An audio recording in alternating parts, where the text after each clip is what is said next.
Hello everyone, I am Priyanka और इस video में आप जानेंगे कि पॉलिनोमियल्स को किस तरह से ऐड करते हैं।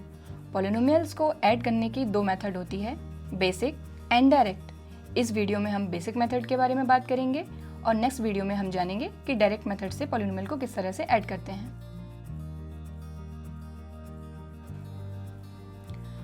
पॉलिनोमियल्स को ऐड करने के लिए हमारे पास दो एग्जाम्पल्स हैं, जिसमें से हम पहला एग्जाम्पल सॉल्व करते हैं।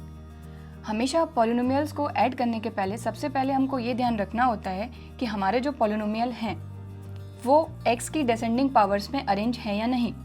यहाँ पर हम पहला एग्जाम्पल हमारा देखते हैं। पहले पॉलिनोमियल में हमारी x की पावर 2 है, देन हमारा x की पावर 1 है और देन कांस्टेंट है। इसके बाद सेकेंड पॉलिनोमियल देखें, यहाँ पर x की पावर 3, देन हमारा x एंड 1।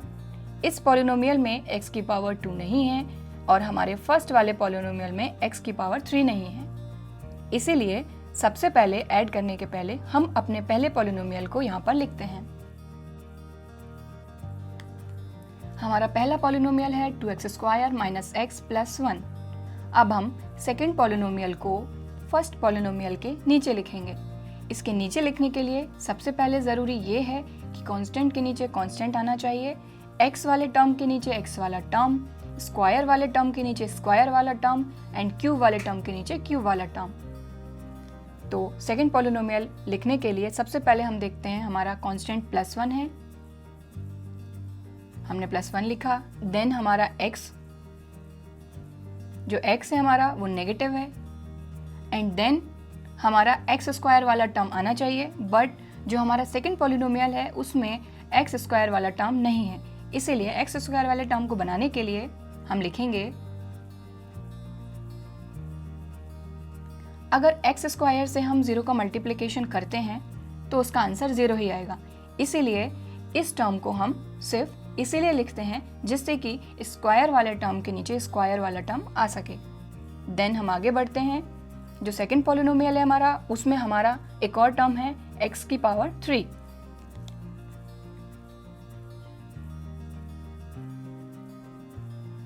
अब यहाँ पर आप देख सकते हैं जो हमारा फर्स्ट पॉलिनोमियल है उसमें x की पावर 3 वाला टर्म नहीं है।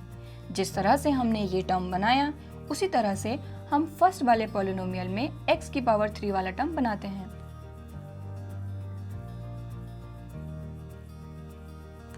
तो इस तरह से हमारे दोनों ही पॉलिनोमियल इक्वल हो गए हैं, यानी कि x की पावर 3 के नीचे x की पावर 3, x की पावर 2 के नीचे x की पावर 2 और इसी तरह से ये। अब हम इसको ऐड करते हैं। ऐड करने के लिए हम स्टार्ट करते हैं हमारे कांस्टेंट से। यहाँ पर हमारे जो कांस्टेंट हैं +1 एंड +1 दोनों ही पॉजिटिव हैं, इसलिए दोनों को ही ऐड करेंगे। 1 + 1 2 पॉजिटिव। आगे बढ़ते हैं x वाले टर्म पे।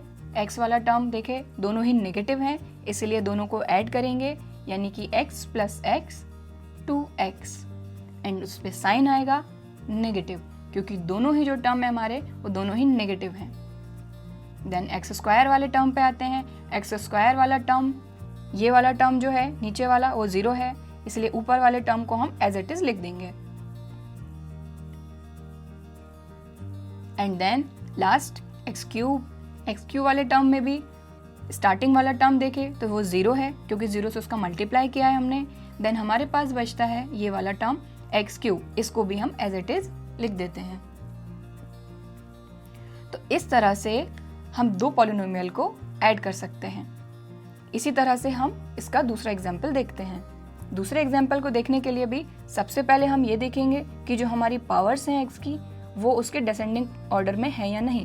x³ स्क्वायर, x की पावर 1 देन कांस्टेंट। इसी तरह से यहाँ पर देखें x की पावर 4 देन x की पावर 3 यहाँ पर नहीं है, x की पावर 2, x की पावर 1 एंड कांस्टेंट। इसको ऐड करने के लिए सबसे पहले हम अपना फर्स्ट पॉलिनोमियल लिखते हैं। ये हमने हमारा फर्स्ट पॉलिनोमियल लिख लिया है। अब हम सेकंड पॉलिनोमियल को इसके जस्ट नीचे लिखेंगे, बट वही चीज़ याद रखनी है, टर्म जो हैं वो सेम होने चाहिए, यानी कि कांस्टेंट यहाँ पर हमारा 3 है, इसलिए हमने कांस्टेंट के नीचे कांस्टेंट को लिखा। जो हमारा कांस्टेंट है वो यहाँ पर पॉजिटिव है। देन आगे बढ़ते हैं x वाले टर्म पे। यहाँ पर 5x के नीचे हम लिखेंगे 4x को,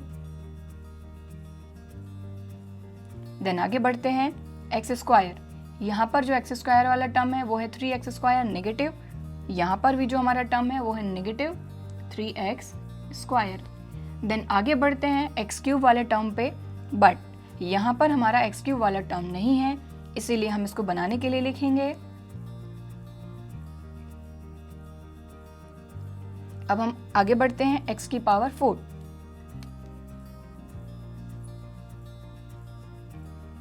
इसी तरह से देखें तो जो हमारा फर्स्ट पॉलिनोमियल है उसमें x टू द पावर 4 वाला टर्म नहीं है, इसीलिए दोनों पॉलिनोमियल को बैलेंस करने के लिए हम इसमें x टू द पावर 4 वाला टर्म लिखेंगे। अब हम इसको ऐड करते हैं। ऐड करने के लिए हम स्टार्ट करेंगे यहाँ से। हमारे पास कांस्टेंट में है -4 एंड +3। पॉजिटिव नेगेटिव यानी कि सब्ट्रैक्शन होगा, 4 और 3 को सब्ट्रैक्ट करेंगे तो यहाँ पर आता है हमारे पास 1। लेकिन साइन की बात आती है तो यहाँ पे पॉजिटिव लगेगा या नेगेटिव, ये डिपेंड करता है कि नंबर कौन सा हमारा बड़ा है। 4 नंबर जो है वो हमारा बड़ा है, इसलिए यहाँ लगेगा नेगेटिव। देन आगे बढ़ते हैं 5x एंड 4x दोनों पॉजिटिव हैं, इसलिए दोनों को ऐड करेंगे। 5 + 4 9x दोनों पॉजिटिव हैं, इसलिए पॉजिटिव साइन। देन आगे बढ़ते हैं एक्स स्क्वायर वाले टर्म पे। 3x स्क्वायर दोनों नेगेटिव हैं, इसलिए दोनों को ऐड करेंगे। 3 + 3 6 एक्स स्क्वायर दोनों नेगेटिव हैं, इसलिए नेगेटिव साइन, और यहाँ पर दोनों पॉजिटिव थे इसलिए पॉजिटिव साइन। अब आगे बढ़ते हैं, ये वाला जो हमारा टर्म है ये निल यानी 0 है। बचता है हमारा एक्स क्यूब वाला टर्म 1x³, इसलिए हम इसको x³ को एज इट इज लिख देते हैं। आगे बढ़ते हैं x टू द पावर 4 वाले टर्म पे। इसी तरह से देखा जाए तो x टू द पावर 4 वाला ये वाला टर्म हमारा 0 है, इसीलिए 0 में हम 1 को ऐड करेंगे तो हमारे पास आता है 1, यानी कि x टू द पावर 4, और ये पॉजिटिव था इसलिए ये भी पॉजिटिव रहेगा। तो इस तरह से अगर आप दो पॉलिनोमियल को ऐड करते हैं तो आंसर में भी हमको एक पॉलिनोमियल ही मिलता है, और इस तरह से आप पॉलिनोमियल को ऐड कर सकते हैं। अगर आपको ये वीडियो पसंद आया है तो वीडियो को लाइक और शेयर करना ना भूलें। अगर वीडियो से रिलेटेड आपको कोई क्वेश्चन है तो कमेंट करें। इसी तरह के और वीडियोस देखने के लिए सब्सक्राइब करें।